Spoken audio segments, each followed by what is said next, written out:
When Russia launched its full-scale invasion of Ukraine in 2022, it believed overwhelming power would bring Kiev to its knees. But years later, the battlefield tells a very different story.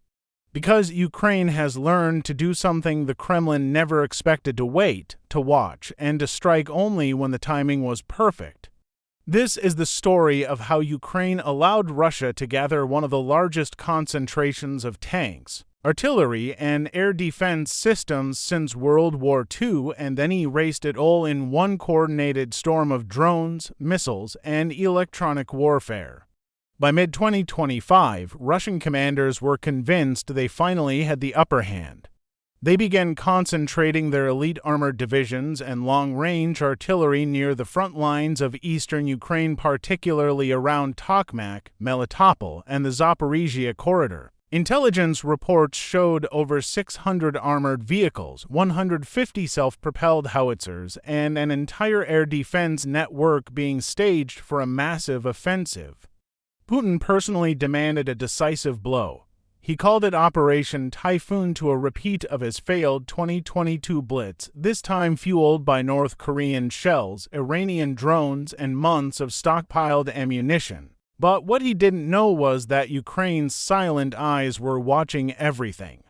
High above the front lines, Ukrainian reconnaissance drones, many of them cheap, homemade quadcopters, mapped every convoy, every radar dome, every hidden supply train.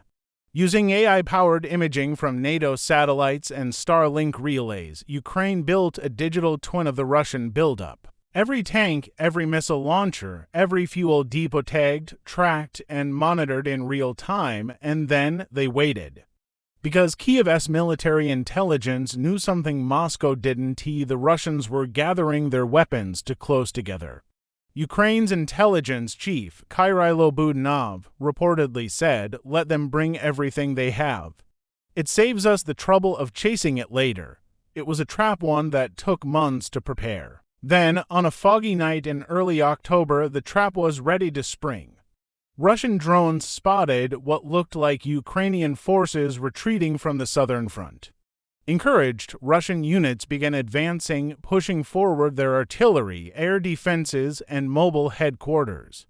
And that's when Ukraine struck. It started with silence. Massive electronic warfare fields activated across the front, cutting off Russian communication. Drone feeds went black. GPS signals vanished. Pilots lost navigation. Commanders screamed into radios that no longer worked. Then came the storm. From hundreds of kilometers away, Ukrainian Storm Shadow and Hrim-2 missiles sliced through the night sky, targeting ammunition depots first. The explosions lit up the horizon like daylight. Then came the drones, waves of them. Thousands of FPV drones, some homemade, others built from advanced NATO blueprints, swarmed low and fast. They flew beneath radar, hugging the ground, weaving between tree lines and trenches, each one guided by an operator hundreds of kilometers away. Russian convoys began to erupt one after another. Ammunition trucks detonated in chains of fire. Tanks flipped from secondary blasts. The sky filled with black smoke and flaming debris. In less than 40 minutes, what had been Putin's unstoppable offensive force became a graveyard of twisted metal. And as the ground burned, the skies came alive. Ukraine unleashed its MiG-29s and Su-27s, modernized with Western electronics and precision-guided munitions. Each sortie was aimed at radar systems, S-400 launchers, and mobile command posts. Russian helicopters scrambled to respond, but Ukrainian air defense teams were ready. Patriot systems, NASAMS, and German Gepard guns opened fire from hidden positions. In under an hour, Ukraine downed over a dozen helicopters and several fixed-wing aircraft. The sky was no longer Russia's domain, it belonged to Ukraine. Meanwhile, cyber warriors in Kiev executed the second phase of the plan. Weeks before the strike, Ukrainian hackers had infiltrated Russian logistics systems, quietly changing coordinates, fuel routes, and passwords. When the missiles began to fall, Russian fuel trucks drove straight into Ukrainian ambush zones. Automated systems failed to deliver artillery rounds. Entire battalions waited for supplies that would never come. This was not just a battle of bombs, it was the total collapse of command and control. Russia's centralized system couldn't adapt fast enough, orders jammed, officers panicked. Meanwhile, Ukraine's decentralized drone units operated like living cells, adjusting tactics in seconds. By dawn, the Russian buildup was gone. Satellite images revealed rows of destroyed armor, burned-out vehicles, and craters stretching for miles. Analysts estimated more than 500 vehicles destroyed or disabled, dozens of air defense systems eliminated, and tens of thousands of tons of ammunition reduced to ash.